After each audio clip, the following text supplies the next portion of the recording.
Isang paalaala, ang susunod na kabanata ay naglalaman ng mga salita at pahayag na maaaring magdulot ng takot, pangamba at pagkabahala sa mga nakikinig, lalo na sa mas nakababatang gulang. Huwag magpatuloy kung kinakailangan.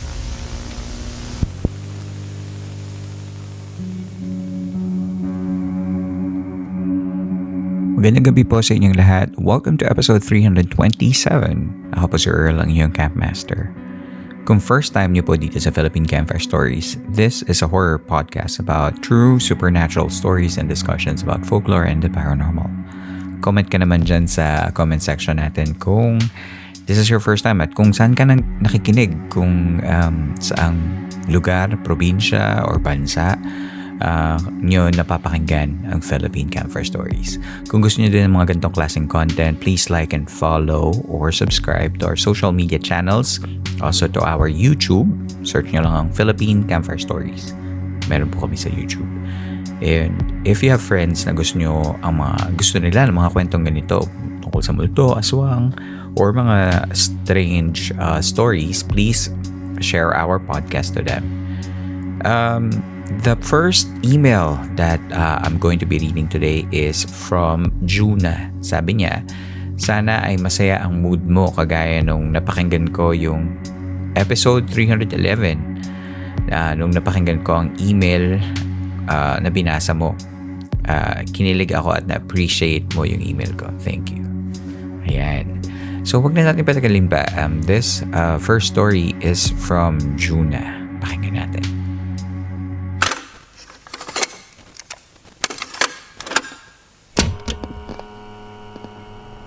Good day, Campmaster. Si Juna po ito, isang OFW from Hong Kong.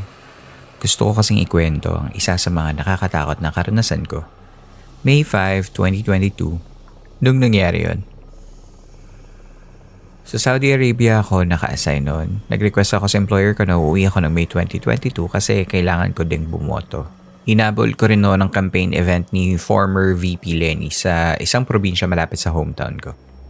May 4, 2022, biyahe ko pa uwi. Nakauwi na kami noon sa amin, madaling araw na. Nakabawi naman ako ng tulog at nagising ay tanghali na. Gaganapin kasi ang rally noon sa Naligayan Rounds, Agusan del Sur, na halos 2 hours din ang biyahe mula sa Hinatuan, Surigao del Sur. Gumayak ako nung 1 p.m. na. Sinama ko ang dalawa sa pamangkin kong dalaga na first-time voters din. Sumakay kami ng bus at bumaba sa public terminal at sumakay ng tricycle papunta doon sa Naligayan Rounds. 4 p.m. na kami nakarating sa event grounds at maraming tao. First time namin pumunta sa isang rally na pangkalahatan. Nakapwesto din kami malapit sa stage para makita namin yung mga host at si VP Lenny. Nag-enjoy kami sa show at nakapag-picture din ng hindi namin namalayan na 7 p.m. na pala at hindi na namin nakikita si VP.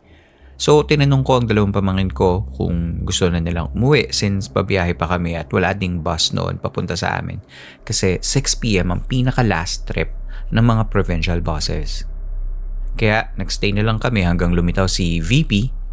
Muntik na kaming ma-stampede kasi siksikan. Kaya, hinatak ko ang dalawang pamangkin ko para hindi kami matrap. Nakahinga din kami ng maluwag at dahan-dahan kaming naglakad palabas ng venue.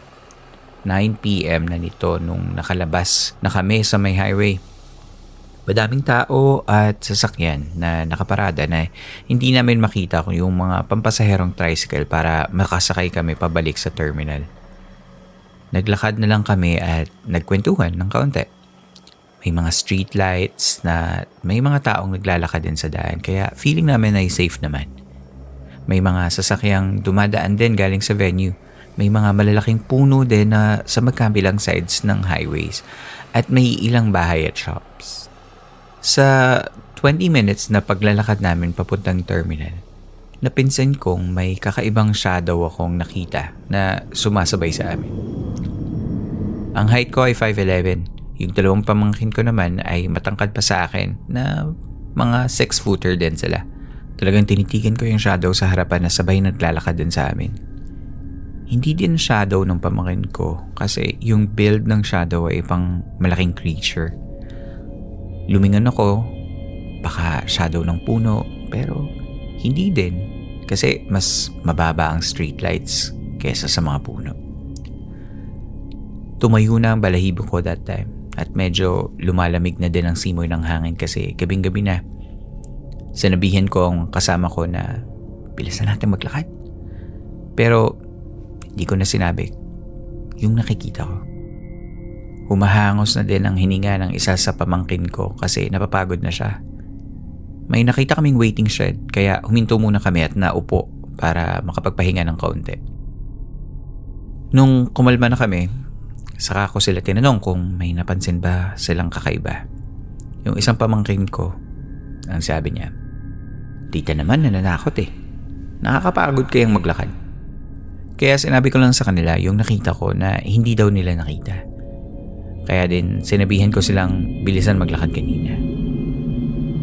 Tumatawag ang mga kapatid ko kung saan na daw kami kaya sinabi kong nasa daan pa kami at hindi na kami nakaabot sa terminal. Napagalitan ako ng magulang ng mga pamangkin ko kasi puro kami babae at gabing-gabi na. Na-realize ko naman ang mali ko dahil hindi din ako nag-secure ng sasakyan para makauwi kami safely. Nagsimula kaming maglakad ulit at tumawag ang kapatid ko informing me na tinawagan niya ang pinsan ng magulang namin na saktong nakatira malapit sa bus terminal. Doon daw kami tumuloy at baka daw i-pick up kami kaya wag na daw kaming lumayo. Sa paglalakad namin may isang pick up din na huminto. May sakay din sila sa likod na galing din sa rally. Sinabi ng driver na sumakay na din kami kasi delikado at ibababa na lang daw kami sa terminal. Nag-hesitate pa kami pero yung asawa ng driver at anak sinabing sumakay na daw kami at baka mapano kami. Nakarating din kami sa terminal ng safe although pagod. Core memory na sa aming tatlo yung araw na yun. Doon na din kami tumuloy sa pinsan ng mama ko na muntik na kaming magkasalisi. Buti hindi sila lumarga papunta dun sa may venue para i-pick up kami. Kinabukasan, umuwi din kami sa may amin. Pagkalipas ng ilang araw, kailangan kong bumiyahe sa Butuan City kasi may kailangan akong asikasuhin. Tinanaw ko yung parte ng kalsada kung saan kami noon naglalakad. Yung parte pala na yun, kung saan ko nakita ang shadow ay may punerarya.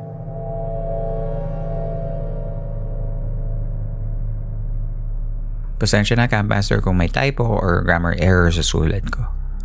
Tsaka kapag may time ulit, ikwento ko naman sa iyo yung duwende story o pati na rin yung kwentong aswang na naranasan ng mama ko. Thank you, Camp Master. Mabuhay po kayo.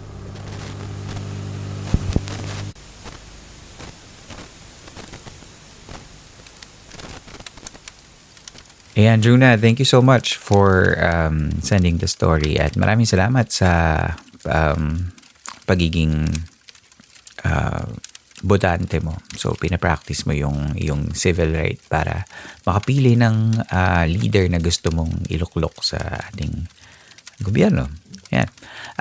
Yes, I think I will agree na hindi mo masyadong napag-isipan siguro yung plano mo no, na maka-attend dun sa rally na pinuntahan mo. Oo nga, lalo na't ikaw yung nakakatanda. So, sana next time sa iyo at sa mga nakikinig din na iba na kapag may sasama tayo yung mga mas nakababata sa atin, kung tayo mas nakakatanda, we have to secure the safety and security ng mga taong magiging kasama natin, especially sa mga probinsya kasi dyan yung mga walang taxi or yung walang mga pwede kang i-hire na mga sasakyan. Lalo na kung malayo, diba yun? So, dapat medyo aware tayo doon para hindi tayo nakakaranas ng ganito kasi bukod sa inconvenient, nakakapagod at saka hindi rin secure, hindi safe. Yung anino na nakita mo, I'm not sure kung totoo, syempre kasi madilim at may mga iba-ibang sources ng light.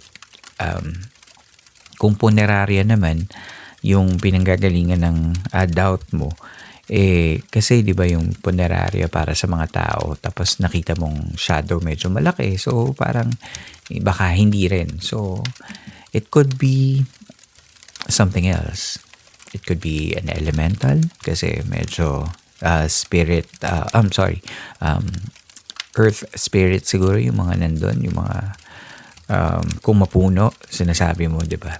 Ayun. It could be anything else too. Pwede namang hindi natin alam kasi sobrang bahagya lang yung kwentong narinig natin. Tsaka yung experience nyo parang medyo, saglit lang. So parang walang masyadong mapagkukunan ng mga pwede nating spekulasyon.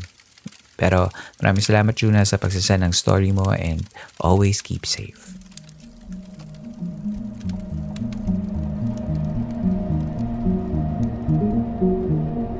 We have other stories, but we're gonna pause for an ad break. That and more coming up next.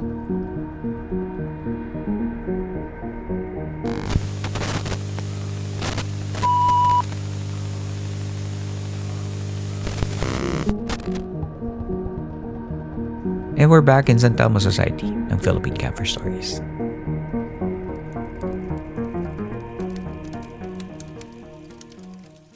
Ang susunod na kwento ay voice recording from Ino at mula sa kanyang elementary days nung naglalaro sila ng laroang bangsak.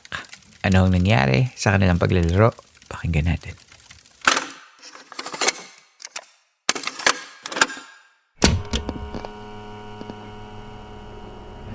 Magandang araw, Scoutmaster at sa mga tagapakinig. Bago ako sa channel na to, dumaan lang siya sa Reels and fan kasi talaga ako ng mga horror story, and I find it very artistic na mabigyan ng chance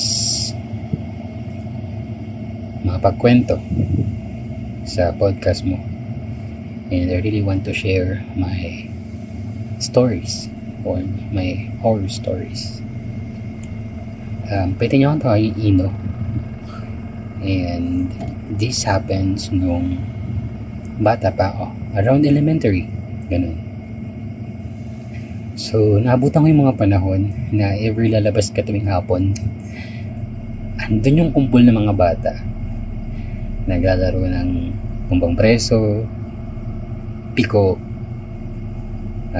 patintero, taya-tayaan.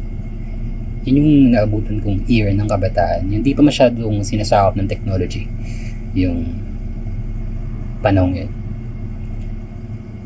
So, typical na hapon, nagkayayaan na maglaro yung mga kaibigan ko. Siguro mga 8 or 9 kami nun. So, meron kaming laro. Ang tawag sa laro yun is bangsak. Sa mga di nakakaalam, yung bangsak is upgraded version siya ng tagu-taguan. So, yung taya, hanapin niya yung mga nagtatago. Pag nakita niya, kailangan isigaw, bang! Tapos yung pangalan ng nagtatago. Yung mga nagtatago naman, kapag kakita sila ng chance, kailangan nilang masaksak yung taya. And marireset yung laro pag nasaksak yung taya. Kaya siya bangsak. There are some few rules sa larong to. So, for example, ako yung taya, nagkamali ako ng tawag sa pangalan nung nagtatago. Sisigaw yung nagtatago ng palit buwan. Ibig sabihin nun, mali yung pangalan na natawag ng taya. Balik tayo sa story. So, nagkayayaan kami maglaro. Siguro, late na kami nag-start eh. Mga 5, 6, ganun. Usually, nilaro kasi namin mga alas 4 pagka abas galing eskwelahan. So, nagsimula na yung laro. Taya namin is yung kababata akong babae, si Mia. Tago na siya sa pangalang Mia. Very go yung batang yun. Talaga masiyahin. Pag niyaya namin ang laro, kahit baliyahan yan, go yun. Sobrang active ng batang yun when it comes to laro. So, siya yung taya at that time. And this around 6:30 or mga 7, ganun yung oras. To give you the setting, nasa kalsada kami. Maraming bahay, actually. And meron kaming isang bahay na kinatatakutan. Bahay siya nila Kuya Crispin. Kasi ang itsura niya, napagigitnaan siya ng 2 malaking bahay. Yung 2 malaking bahay, may gate siya, tapos maliwanag. And yung part ng harapan ng bahay nila Kuya Crispin, meron siyang bakod ng gumamela. Makapal. Yung parang hindi siya natatabasan. Ganun. May mga bata talaga na pag papatingin doon nakakatakot kasi hindi talaga binubuksan yung ilaw. Sabi kasi yung may-ari, may ibang bahay sa other part ng barangay namin. So hindi talaga siya naaalagaan. Pero sa ibang bata, opportunity yun para pagtaguan. Ganun. Ako, nagtago ako across. Kabilang kalsada lang ng bahay na yun. Sa bahay ng kaklase ko, meron silang bomba ng tubig sa harapan ng bahay nila, and good spot talaga siya sa pagtatago. So, ang nangyari nun, pinapanood ko si Mia habang naghahanap. Very conscious siya sa paligid niya kasi anytime baka may sumaksak sa kanya, ganun. Mariset na naman yung laro. Nang bigla siyang tumigil sa bahay nila Kuya Crispin. May sinisipat siya dun sa siwang nung bakod ng gumamela. Tapos bigla siyang sumigaw. Bang Tikong! Sabi niya ganun. Si Tikong, kalaro namin siya. Jericho talaga yung pangalan niya, pero binansagan namin siyang Tikong. So nag-celebrate si Mia, napanood ko, na Bang Tikong, labas ka na dyan. Niya. Tatayo na sana ako sa tinataguan ko nang biglang may kumulbit sa likod ko. Si Tikong. Sabi niya, palit buwan. Sabi niya ganun. So ako nag-celebrate ako kasi magtatago ulit kami. So sumigaw ako, palit buwan. Nandito si Tikong sa likod ko, sabi ko ganun. So naglabasan yung mga kalaro namin na halos magkakalapit lang pala kami. So nag-celebrate kami, tapos sumisigaw sila, palit buwan. Ganun. Tapos si Mia, hindi siya umaalis sa pwesto niya. Tapos sabi niya sa namin kalaro, Hoy Mia, taya ka ulit. Magbilang ka na. Sabi ganun ng kalaro ko. Pero hindi nakaalis yung tingin niya sa bakod. Dahan-dahan siya tumingin sa amin. Doon namin napagtanto na namumutla na pala siya. Tapos may tinuturo siya dun sa bakod. Tapos, tiningin niya ulit yung bakod. Naiiyak na siya. Tapos yun, papalapit na kami sa kanya, bigla siyang nahimatay. Nagkagulo nun. Kahit yung mga ibang bata naglalaro, nakiisyoso na sa amin kung ano nangyari. Kasi nagsigawan na yung iba namin kalaro. So ang ginawa namin, tinawag namin yung magulang ni Mia kasi bigla talaga siyang nahimatay. Wala siya nang malay sa may kalsada. Ngayon, binuhat siya ng tatay niya pa uwi. Tapos kayong mga naiwan dun, para kayong mga iwan na parang, anong meron? Bakit nagkaganon si Mia? Nagbibiro pa yun sa naming kalaro na baka ayaw lang niya maulit yung laro. Sabi ko, hindi naman ganun si Mia. Minsan nga, mas gusto niyang siya yung taya, sabi ko pa. Tapos, yun, hindi na namin natuloy yung laro. Kumbaga parang, natakot na kami. Kung ano man yung nakita ni Mia ng gabi yun, natakot na kami. Nangyari pa lang nun. Pag uwi ko, kinuwento ko siya sa nanay ko. Ano na nangyari? Pinagalitan pa ako. Sabi sa akin, hindi daw kasi ako makapermi sa bahay. Kinamagahan, pagpasok namin ng eskwelahan, absent si Mia. Wala siya. Sabi ng guro namin noon, nagkasakit nga daw. Siguro, malapit lang naman yung bahay nila sa amin. Siguro out of pag-aalala din, bilang kalaro mo nga araw-araw, inaya ko si Tikong na pumunta para kamustahin si Mia o anong lagay niya, gano'n. Tapos nung pamunta pa lang kami sa kanila, nung parang napansin niyang kasama ko si Tikong, parang mukha siyang natakot. Namutla siya ulit, tapos nag-iba yung impression ng mukha niya. Nakaupo siya sa terrace nila, tulala, gano'n. Naupo lang kami dun sa may upuan ng terrace nila. Kinamusta, sabi ko, pati siya pumasok, gano'n. Nilalagnat nga daw siya. Tapos, bilang bata, out of curiosity, tinanong ko. Sabi ko, ba't ka nahimatay kagabi? Ano yung nakita mo? Sabi ni Mia, dun sa siwang ng bakod ng bahay ng Kuya Crispin, nakita niya si Tikong. Nakaupo. Nakayuko. kung ano yung damit ni Tikong nung gabing yun, yun na yun ang suot. Kaya alam niyang nakita niya si Tikong. At kumuha siya ng maliit na bato at binato sa sombrero. Kasi si Tikong mahilig siya sa sombrero. At sinabi niya natamaan niya yung sombrero ni Tikong.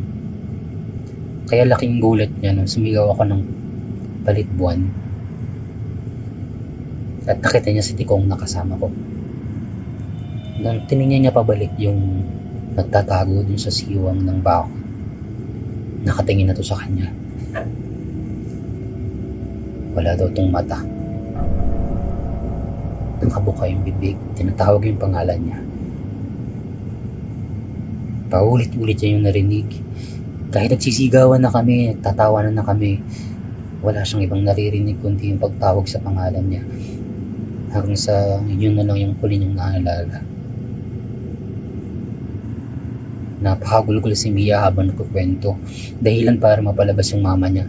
Galit sa amin yung mama niya.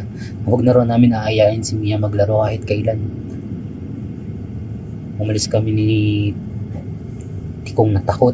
Habang papalayo kami, tinitingnan namin si Mia na umiiyak. Takot na takot. Kinuwento namin sa iba naming kalaro yung nangyari. At kahit sila, natakot.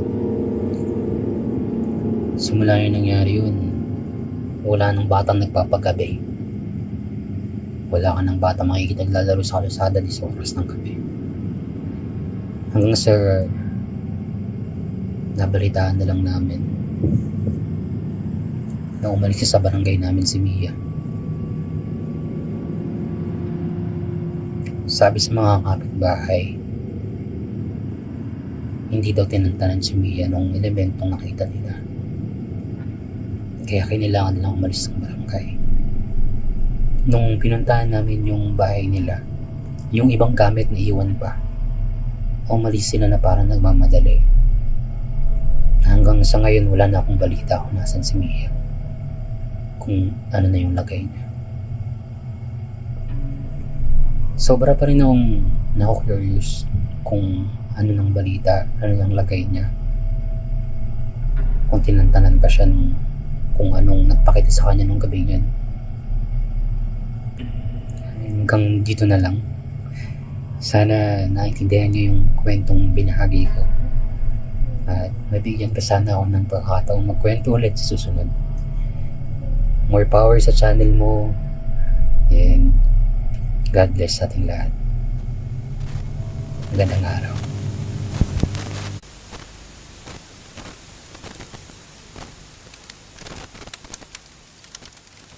Hello Ino, ngayon ko lang narinig yung larong bangsak. Magtatago yung mga bata, may taya, tapos kapag nakita mo yung taya, yung mga nagtatago ay sisigaw ng bang. Tapos kapag yung mga nagtatago sa saksakin, yung taya, tama ba? It made me think na very violent pala yung context ng mga street games natin. Example, saksak puso, tulong, dugo. Yun. Tsaka yung scene na ay bata pa. May nabasa ako doon sa Reddit, yung tatay nanay daw ay galing daw sa POV ng isang batang multo. Kaya yung gusto niya ay yung tinapay at kape. Kasi nasa lamay siya ng burol. It's a stretch, pero I know it's a clever twist. Ayan. Anyway, nakakatakot yung image ni Tikong habang nakita niya si Mia na walang mata. Very visual. And bilang bata, nakakatakot nga yung isipin na kaya siguro naiwan din talaga yun sa memory ninyo bilang mga naglalaro noon. Maraming salamat sa kwento mo, sa pagre-record din ng boses mo. Iba din talaga yung pakiramdam kapag galing talaga dun sa mismong nagkwento yung recording na naririnig namin. Parang mas ma-authentic pakinggan. Kaya yun, maraming salamat Ino. Sana makakapagkwento ko pa ulit sa mga susunod. And just because we are out of new stories last week, naisipan ko mag-record ng isang extra third story for today. At ito ay galing kay Bennett. Isang gabi na siya ay nasa kanyang bahay at may narinig siyang mga katok. Pakinggan natin ang kwento mula kay Bennett na pinamagatan niyang Ulan.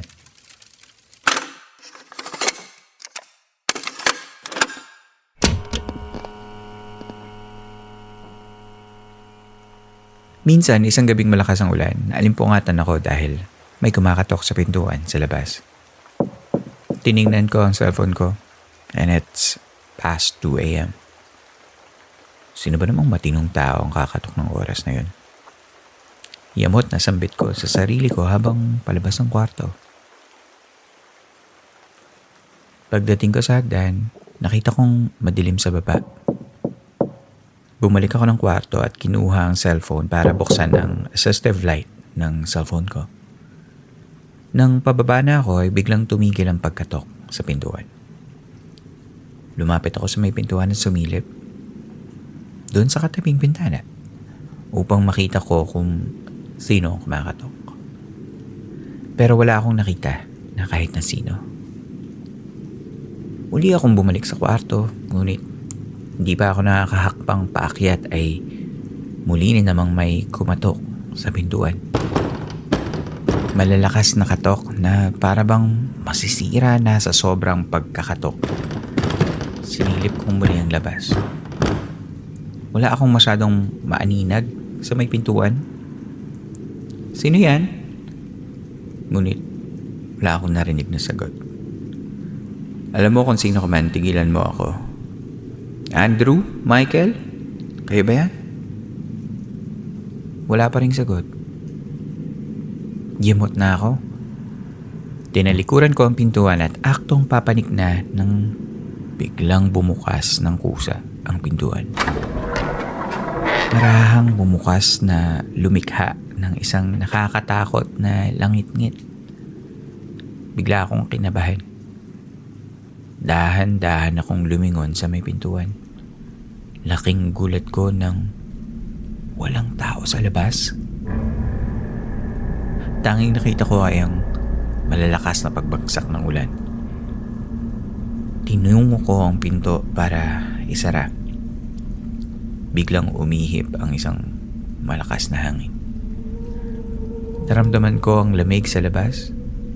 Bigla akong kinilabutan. Tataka ko dahil nakalock naman ang pintuan. Hindi ko rin namang binuksan ang pinto. Bakit ito bumukas ng kusa? Hindi ako naniniwala sa mga multo or sa paranormal. Marahil ay malakas ang hangin sa labas. Sinarado ko ang pinto, nilock at tinungo na ang hagdan pataas ng kwarto ko. Pumasok ako sa kwarto at sinarado ang pinto. Nahiga sa kama. Pero wala pang ilang minuto ang lumilipas nang makarinig na naman ako ng mga yabag na nanggagaling sa labas ng kwarto. Para bang may naglalakad pababa at pataas ng hagdan. Wala pa akong kasama ng mga oras na yon.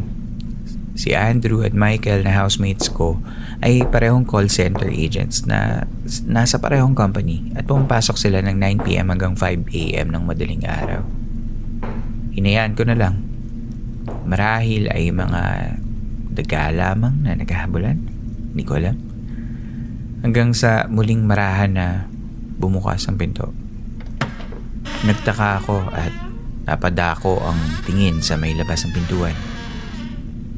Madilim sa hallway ng second floor. Nang walang ano-ano'y may nakita akong parang isang anino na parang hugis ng isang babae.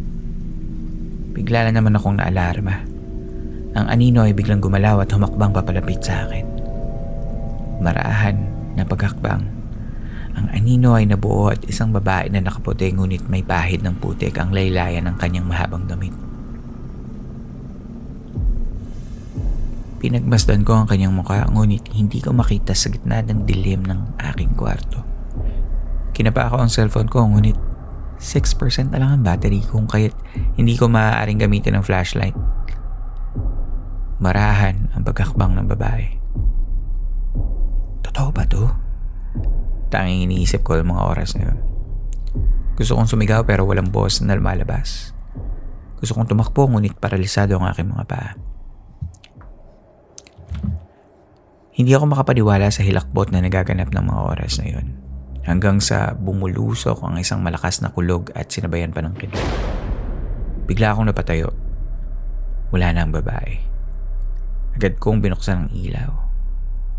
Tanging naiwan na lamang ay ang bakas ng putik at tubig na nagmula sa ibaba ng bahay.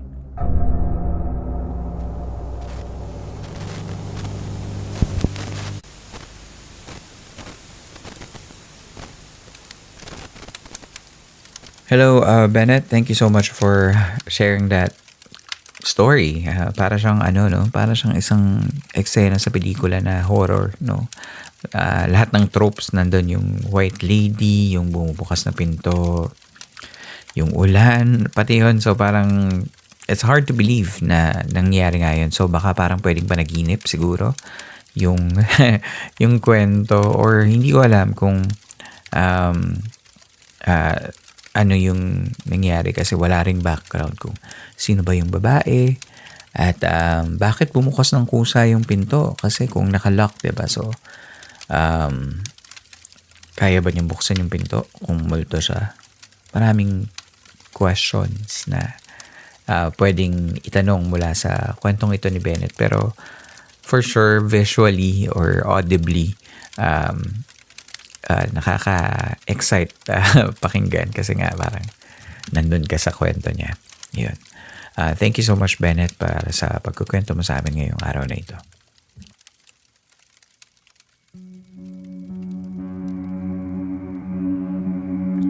At nandito na tayo sa ating paboritong segment ng ating episode, ang pagbabasa ng mga comments mula sa ating mga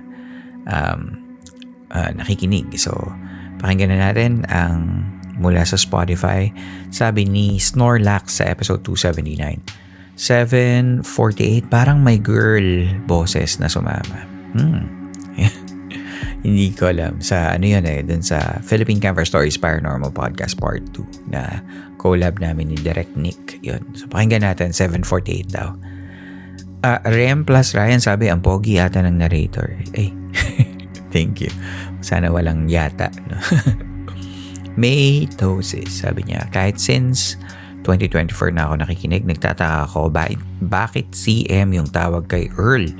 Akala ko nga Siam pa. Siam like yung place. Baka daw nickname. Ngayon ko lang na-realize na CM is Camp Master. Nakakaloka. Anyway, I love the show. May Tosis. Maraming salamat. Na-realize mo nakaka-catch up ka after so many years. Yes, CM is for Camp Master. Yun yung binansag nila sa akin. Kevin De Los Santos, yay, meron na ulit. Mahal mo talaga kami, CM. Please ignore mo po ang mga listeners na nagdademand ng kung ano. Like yung gusto niya pure Tagalog or pure English. Kulang yata sa tulog yan. Huwag ka pa apekto sa kanila, CM. Kaming mga supporters mo po ang pakinggan mo. Sobrang soothing. Kaya ng voice mo and the way inarate ang stories. Nakaka-relax. We love you, CM. More stories po. Yan. Maraming salamat, Kevin, kasi yung mga gantong reactions and comments minsan talagang nakaka-boost din ng ng moral. Kasi syempre, ngayon na mas maraming nakikinig sa atin sa Facebook and sa YouTube. Mas marami ring nakakapakinig ng kwento at pati rin ng pag-narrate ko. So, yung iba hindi nila gusto, yung iba gusto nila. So, yun. Focus lang tayo dun sa mga mas nakakatulong sa atin for our mental health, diba? Ray Norombaba, sabi niya, sakto sa tagulan tong podcast mo, CM. Nakaka-relax na nakakatakot. Thank you, Ray. Maraming salamat at nare-relax ka kahit na alam kong malakas ang ulan lately sa Pilipinas. So, sana parati kayong safe at kung may kailangan kayong tulong, kaya naman tayo may community ay para pwede nyo ring i-share sa amin yung mga concerns and challenges. So, tingnan natin kung may magagawa tayong tulungan yung mga kailangan ng tulong. Wilbert Ergina, sabi niya, CM, pabulong naman ng name ng church, more stories pa po. Yun. Wilbert, yun? Yung church na sinasabi ni Cersei sa episode 326 sa Multo sa Simbahan is over in Cavite. It's called the La Salle Church. Yun. Gil, sabi niya, I love this episode. Hi CM, thanks for the shout out. And also hello to everyone to listening to PCS Podcast. Enjoy the ride, but most importantly, let's all spread kindness. Ayan. Thank you so much, Gil. Maraming salamat. At lagi kang nakasuporta. At lagi mo ring chini-cheer ang ating mga campers. Yan, Cheche 2002. We're playing this podcast while working.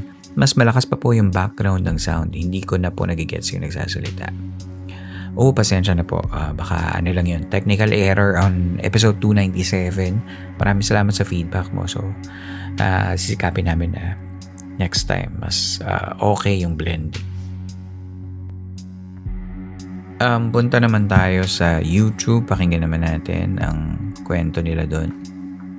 Sabi ni Little Black Star 4520, I love your voice. I'm your new listener. Tomorrow is my birthday. Will you please greet me a happy birthday? Oh, happy birthday Little Black Star 4520. Yan. Sana okay yung birthday mo. Sana masaya. Yeah. At n.l2322. Uy, from Nice One. Okay. And sabi ni I am buried. Umays actually. Alam mo, hindi ko nababasahin yung mga ganito. Growing up in haunted house for 20 years. Interview with Justin. Sabi ni at Mary Espique, sabi niya. Part 2 please. Sarap magkwento ni Justin. Easy on the ears. Very pleasant. I agree with you. Sobrang very soothing din ang voice ni Justin eh. Sabi ko nga sa kanya nung nag-record kami na parang ang pleasant ng boses niya. Unfortunately, hindi na siya nagkwento ulit. So, hintayin natin pag nagkwento siya. Sabi ni Eclipse 3MX, hindi po ako excellent sa English pero marunong naman po akong makaintindi. Suggestion, Filipino horror story, sana pure Tagalog na lang po, wag Taglish. Maraming salamat po sa pag-iwan nyo ng feedback na ito. So, hindi, siguro po, yung ano ko talaga, yung stand ko dyan is, yung kung ano yung sinend sa akin, binabasa ko as is. So, pwede kasi siyang Tagalog-English at pati na rin po ako magsalita, ganun din po kasi Tagalog-English. So, hindi ko po siya magagawa na pure Tagalog or pure English. Kasi yun po talaga yung ganun po talaga ako magsalita. Ayan, so sana maintindihan nyo. At last na po, si at Elena Elena Nail 99. Naalala ko dati yung isa pa sa mga podcast na napasubscribe sa akin sa Spotify. Nag-stop ako to subscribe to Spotify. Na-miss ko to. I'm glad to have the OGs here in YT and YouTube. Maraming salamat sa iyo. At kung hindi ka man nakasubscribe sa Spotify, ayan, ina-upload na po namin sa YouTube yung mga episodes. So, catch up ka lang dito. At baka may mga na-miss ka noon. So, ayun, dito sa YouTube or sa Facebook, libre din po yun. Philippine Campfire Stories in both platforms. Maraming salamat sa lahat ng mga nag-iwan ng comments nila sa Spotify, Facebook, and YouTube. Babasahin po namin yan sa mga susunod na episodes. So for our campers na feeling mo ay good job ang ating podcast sa pagsama sa iyo sa mga araw-araw na gawain at medyo feeling generous ko today, you can send love and appreciation or send us your monetary support. PayPal at earlm.work@gmail.com. Wala po akong GCash kasi I'm not from the Philippines. So PayPal po is the best way to support, or you can go to our Patreon page, patreon.com/campfirestoriesph. May mga pinopost po ako doon ng mga written stories na pwede nyong mabasa sa mga nagpapa-member. At kung gusto nyo rin ng full video podcast, meron din po doon yung mga previous episodes namin. And kung may mga request kayo, pwede nyo rin send yun doon sa patreon.com/campfirestoriesph. You can also stay at the ads at the end of the show kasi those ads, they keep our show running here for free. At panghuli, kung may mga kwento po kayo, you can send it to campfirestoriesph@gmail.com. Muli, maraming salamat sa inyong pakikinig. Magkita tayo sa susunod na kwento. Ako si Earl at ito ang San Telmo Society ng Philippine Campfire Stories.